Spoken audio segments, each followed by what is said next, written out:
tots sabem el patrimoni natural i històric que tenim allà a la Murta, que és una xoia, tant a nivell botànic com ecològic com històric, no? Com de arqueològic i històric.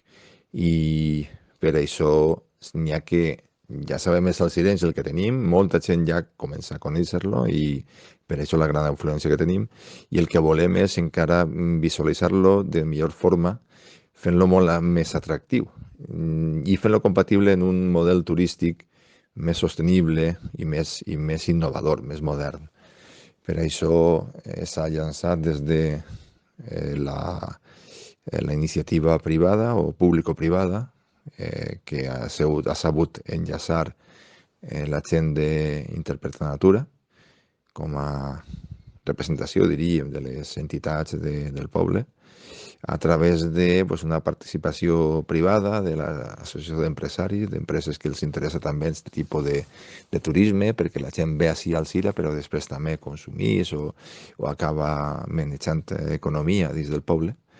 I nosaltres, com a iniciativa pública, en aquest cas la Diputació ha finançat part del projecte que ells duen i nosaltres també els ajudem en moltes de les coses que fan, no? I aquesta combinació dona peu a que s'innove en el camp d'ecoturisme, en aquest cas, no?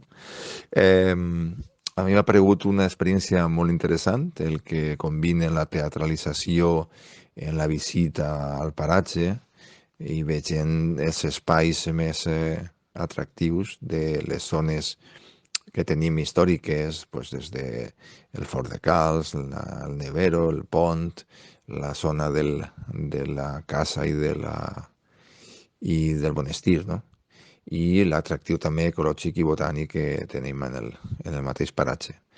I això a través d'aquesta teatralització que s'ha fet molt amena, que t'envolta, ja no és que t'estiguen explicant més didàctica o més acadèmicament, sinó que t'involucra, te clava dins de l'època en què se va fer tot això, l'època històrica dels segles XIV, XV, XVI, on els monjos estaven allí i ocupant i venia el rei a visitar-los, etc. Les plantes que utilitzaven, els monjos i monges que estaven per la zona, en fi, les formes de viure i la manera de percebre el món, no? Tot barrejat també, clar, una actualització d'això en versió feminista i més ecologista del que se vol explicar. Tot això m'ha paregut molt atractiu i espero que tinguin èxit. Aquesta audioguia jo els he fet un escoltet de que, a més d'audioguia, conforme ho han fet, els dos actors que m'ha encantat, podien fer també una videoguia, no? Que foren gravacions en vídeo i que ells dos estigueren a l'abast també d'un QR que puguen